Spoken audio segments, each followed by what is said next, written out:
Well, hello, good people. Mark Holmes here. And as always, I want to say thank you all for watching, commenting, subscribing, and being part of the Joe Boo Sports Report. Without you guys, as well as you ladies, you know that this literally does not work. I hope you all are having a great day. We now have our new coach here with the Dallas Cowboys, and I want to give some thoughts here. First of all, I'm getting killed. Because now I am supposedly basically towing the line for the Joneses. I got my 49er trolls that are too much of a punk-ass bitch to actually comment now since their team went south. But sending me an email, damn Holmes, how much did Jerry pay you to flip a 180 and get back on the cow's teat? You made 117,000 videos the last months bitching about how stupid the Joneses are. Then today you prize them for a slate of things that are going to change. Everybody sees you for the snake oil salesman you are. Niners for life. Now, first of all, I am not on the Joneses bandwagon. They are literally still idiots. But sometimes by accident, even when you do stupid shit works out. And what I'm saying is let's give the guy a chance. Let's give that guy a chance. The Joneses, well, here's what we're going to know. We heard a couple of things in this press conference that made you say, okay, let's prove it. Stephen Jones recognizing that they ended up having not enough personnel and that they need to address that through draft and free agency. Now, if his solution to free agency is USFL players at the end of training camp, if it's Micah Parsons and his contract, we're going to wait until the end of training camp to get it done, then it's the same stupid shit and we're going to be in the same frickin' hole. But if they're going to work with him as opposed to against him, then there's a chance to be better than where we were. Just the simple fact of getting back some of our players. I don't know if anything's changed. And I will dare say that the way Jerry Jones was defending all of his actions is because the shit that we talk is getting in his ear and is in his head that he has to defend himself. And I think we have to stay on them about that.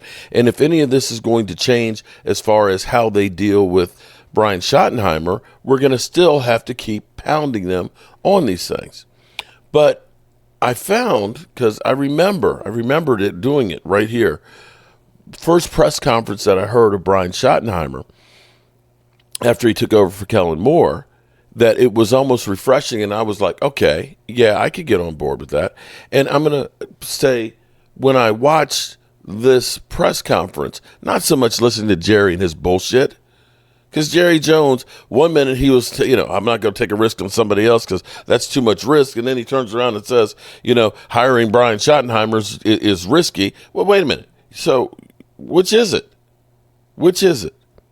We all know that Jerry Jones is a modern snake oil salesman, but I don't think you need to try and kill this guy until you at least give him a chance. And I think that there's some good things that may happen from here. I think that we will get back to doing some of the things that we do better. Hurry up offense, 12 personnel, play action, getting a running game and being more balanced. Things that actually are good with your quarterback that you have, Dak Prescott. Dak, unfortunately, whether you like him or not, he ain't going anywhere. He can't because of the contract. So what you got to do is make the best of the situation. And to say we're going to make our quarterback win us a Super Bowl by himself, Josh Allen ain't doing that. Lamar Jackson ain't doing that. Trevor Lawrence ain't doing that. Justin Herbert ain't doing that. Jared Goff, even with help, ain't doing that. It's about a complete team. And maybe this was, Mike McCarthy, it's time to go ahead and go. We all looked at the offense and say, it's kind of antiquated. And what I heard from Brian Schottenheimer were actually good things. But see, here's the thing. It's different now because we're right here in the middle of it. But listen to my words from 2 years ago about the guy. Oh, but before that, listen to what he talked about with his players. You are the core of this program, and we will focus on you every day. That's to right. Dak, JT, JB, Demo, Brock, T-Sizz, Josh Butler, Kalen, Carson, Scooney, you're back there. I don't know if anybody else snuck in that I missed. It means the world to me that you guys are here. And I can't wait to do this alongside you, to get to know you guys at an even deeper level. I want to get to know your hearts. I want to capture your hearts and let you guys get a great feel for me. But thank you for being here. See, that is right there is actually good because they showed up. They showed up to be here for him. And see, you want those players to believe in you and believe in what we're doing together. Now, this, again, everybody is pissed off. I get it. It sucks. We saw the Commanders and the Eagles yesterday. We know that the Eagles are going to the third Super Bowl since 2017. We're pissed off, and we just want to be mad, and we want our pound of flesh and stuff. But at some point, you got to let the cooler heads prevail. The Joneses, they suck. They suck. They have not did jack to support Mike McCarthy in making a plan. Look at free agency. The biggest moves we made in the last 5 years was Stephon Gilmore for 1 season, getting rid of Amari Cooper, and bringing in Brandon Cooks, a guy in his 30s, a wide receiver. That's it. That's the list. That's it. Dudes, you can take all the free agent moves we've done for the last 15 years, and the Eagles do more than that in 1 year. So I'm not letting them off the hook. But I want to look and say, maybe they got a guy who can do some things if he gets some help. So listen to a younger version of me from 2 years ago. Well, good evening, good people. Mark Holmes here, and as always, I want to say thank you all for watching, commenting, subscribing, and being part of Joe Boo's Sports Report, as well as Joe Boo's day job, which actually turns into my night job too. Man, it's been a long weekend, but let me get to what I want to talk about here. You know,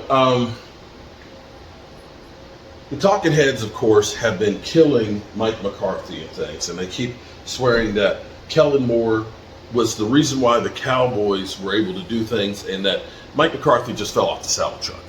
Mike McCarthy is an idiot. That's basically what they're trying to get you to buy into. Sorry, I'm adjusting the camera. It's broadcast media. We are broadcast. We've Nothing heard changed now on that a little one. bit more about the Kellen Moore, Mike McCarthy situation, where they didn't actually get along as well as what we were kind of led on to believe. That there was actually a lot of infighting between the two of them and things, and not seeing well.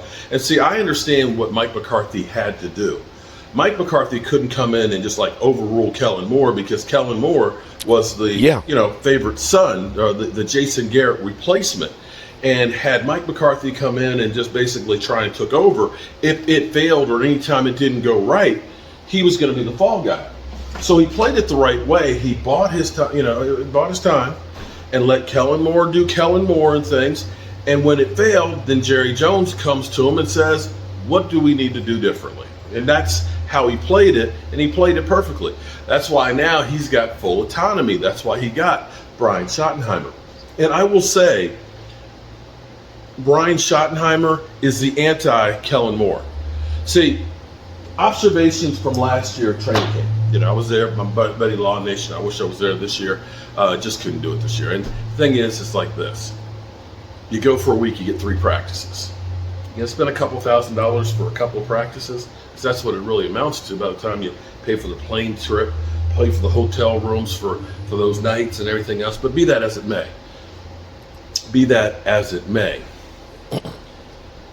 Kellen Moore, when he talks, It gets under my skin. Engaging.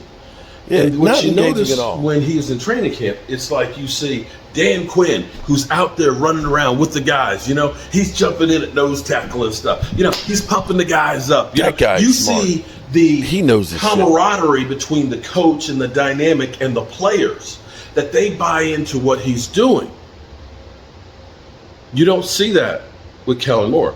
Kellen Moore is kind of usually by himself, or he's over there talking to Dak. He's got this notebook, and it's not engaging. It's kind of one of those things that, if he was a lecturer, purely you feel vanilla, like you're going to fall asleep.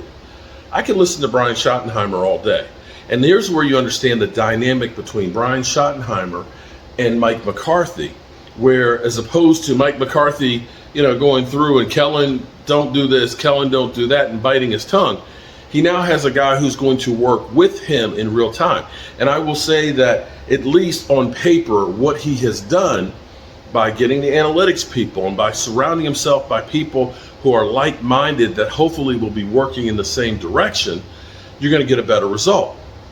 And it hit me thinking about, and I pointed out before, when you look at the Super Bowl winning Packers team, Aaron Rodgers wasn't doing all of the things that he's doing, later on in his career.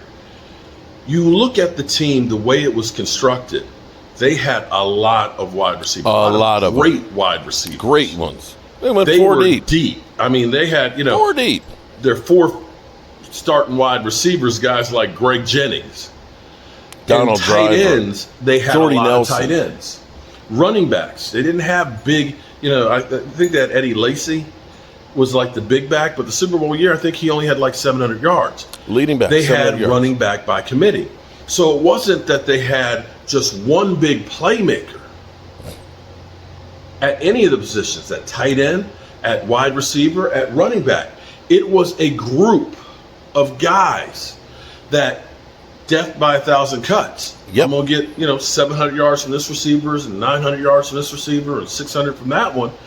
And if you think about the Cowboys, Dak Prescott's rookie year, when you had Cole Beasley and Dez Bryant and Terrence Williams, Mm-hmm. everybody, and even Jason Witten, everybody was like between like 600 and 1,000 yards.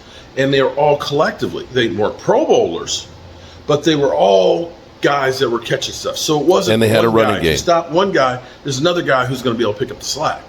And that's ultimately what I think Mike McCarthy's trying to do. But I want you to listen for a couple minutes of this interview with Brian Schottenheimer and tell me if I'm wrong about listening to him and how you feel. He actually gives you some confidence and understanding that Brian Schottenheimer is like some of your great coaches, like Kyle Shanahan, who, of course, coached under his dad. Brian Schottenheimer is Marty Schottenheimer's father, who, of course, believed in running the damn football, beating the hell out of you, and great defense. How you doing? Can you just kind of describe your role a little bit? And then it's offensive coordinator, but you're not calling the plays. And how do you adapt that role versus what you did before? Just kind of your interactions with Mike, daily to kind of set all that up and make this work. Well, number one, I've never done it before, but I think the good thing for me and for Mike is having been the guy that's called plays for 14 years, I know what that guy wants. So I can work with the staff, I can work with the players of helping set the table for Mike to feel good about the game plan, for the adjustments, the things we want to do during the week, maybe players to attack, players to neutralize. So I almost look at it like, okay, yeah, he's dialing them up, but again, I know when I was sitting in that seat, the things I want to know. My relationship with Mike is such that he and I can have great conversations, challenge each other, talk about different things. I'm certainly not a yes man. I'm going to tell him what my thoughts are, and certainly whatever his decision is final, and we'll make that go. But if Mike feels good on game day, if Dak feels good on game day, then that's good for the Dallas Cowboys. And so it's my job kind of to, along with the staff, to set that up and do the things we need to do during the prep where he feels really good going into the game. And then Sunday changes a little bit, right? Because Sunday, my job is going to be to help him throughout the process, adapt, adjust based on what the defense is doing, help him with some ideas, some thoughts in between series, as you know. But there's so much that goes into calling a game. There's feedback from the staff. There's feedback from the players. And so, again, I can help him sift through that information like I wanted when I was calling the plays. Haven't decided that yet. We might try it both ways. See, and that's key. See, what that is he's the right-hand man, so that way he can be like the hand of the king. In fact, that's what we're going to call Brian Schottenheimer, the hand of the king. Because, see, that's where he can advise, Mike, you don't want to do that. Here's how it can go if you do this and how you do that. So we're going to call Brian Schottenheimer the hand of the king. And that's where he wants to make sure the king feels good about what he's doing. Gives him all the information in real time to help make that decision. There's another point here. I think it's the next one. With Tony Pollard and his moving into this bigger increased role, I guess, you still have to monitor him and how much work he's getting, or is it just, hey, he's good beyond the ankle injury, just as a guy that's never been that 300. Talking about Tony Pollard. Yeah, we're aware of it. I think running backs right now, they're obviously all being talked about in the media, right? What's the value? Hey, Tony is ready for this opportunity. There's no question about it. It's awesome to have him back out there. You guys have seen the talent. I'm excited about the person. I mean, you talk about a guy that it's so cool to see back out here practicing after a tough injury like that. He's certainly ready for that role. We'll be smart as we build him up, just like with all the guys trying to ramp him up. So there you had it. Okay, now unfortunately, now going back to this, because he didn't just fall off the salad truck. So when you look at that season that he was the hand of the king, and listening to that, I was all on board. I told you I really liked him back then. Now, the thing that to me is Dak had 36 TDs, 10 interceptions. And with Tony Pollard, we had gotten rid of Zeke. Tony Pollard ended up having to be the lead back, got a little over 1,000 yards, but was not that back to be a between the tackles type running back. Just wasn't. And we missed having that season. The Cowboys scoring offense was number 1. The Cowboys in yards, 5th. Now, if you go through and you give Brian Schottenheimer another decent back, a between the tackles back, if you draft a Genti, if you get, and I'm not saying it's got to be, the best wide receiver in football, but if you get a second weapon to go out there, this offense can hum. Dak has proved that. And so that's where we will hopefully see where we are. Now, again, I know a lot of y'all are, you're just shoveling the shit for the Cowboys. Now, I'm just at least trying to figure out what we got with this guy. But it's all up to the Joneses. If the Joneses do everything the way they normally do from here forward in free agency and such, then we're doomed. We're doomed. But if they support him, I think we'll be okay. All righty, good people. Peace out.